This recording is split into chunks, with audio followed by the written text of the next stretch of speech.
前回、亀石伝説を追っていて、一つの疑問が残りました。大麻に集まったあの大量の水は、その後どうなったのでしょうか。その答えを探してたどり着いたのが長尾神社でした。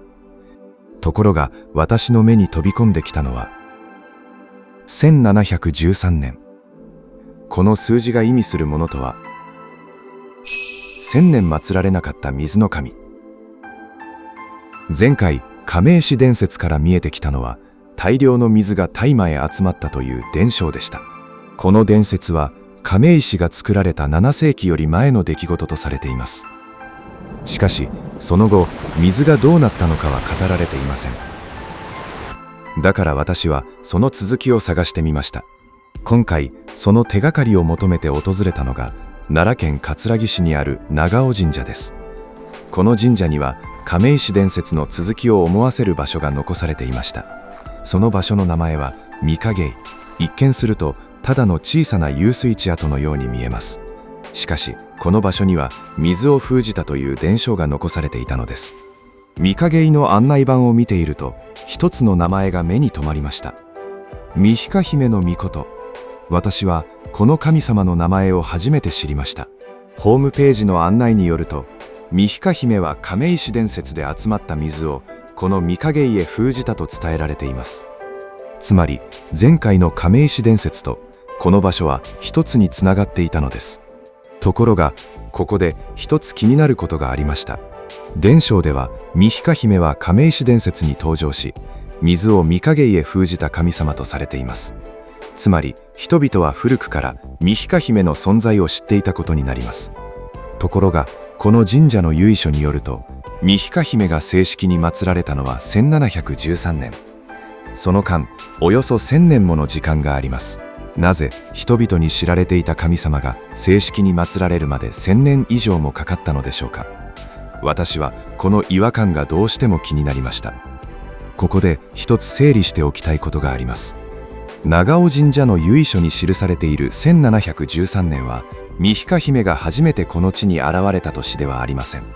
伝承では、御控姫はもっと古い時代にこの地へ降臨し、亀石伝説で集まった水を御影井へ封じたとされています。一方、1713年は、御控姫が長尾神社の祭神として正式に迎えられた年です。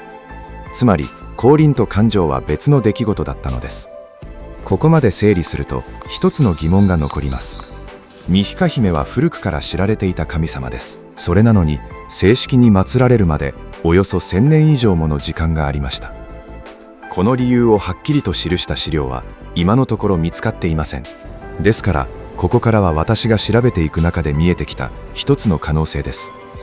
私は御控姫は1000年間忘れられていたのではなく、地域の人々の信仰の中で守られ続けていたのではないかと思うのです。なぜ私はそう考えたのでしょうか。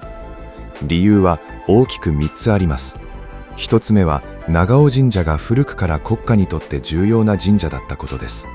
そのため、公式の祭神には、天照大神や豊家の大神が祀られるようになりました。一方で、御影井には、御控姫が白蛇の姿で水を封じたという伝承が残されています。つまり、公式の記録とは別に、地域には古い信仰が受け継がれていたとも考えられます。そして3つ目、江戸時代の1713年になって、その伝承は社殿という形で正式な記録に残されました。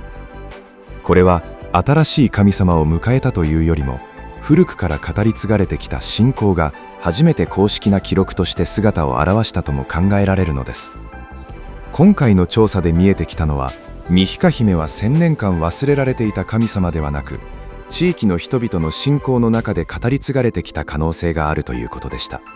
もちろん、これは現時点での私の考察です。ですが、一つの伝説をたどることで、歴史の中に埋もれていた一柱の神様が少しずつ姿を現してきました。そして調べるほどもう一つ気になる伝承に出会います。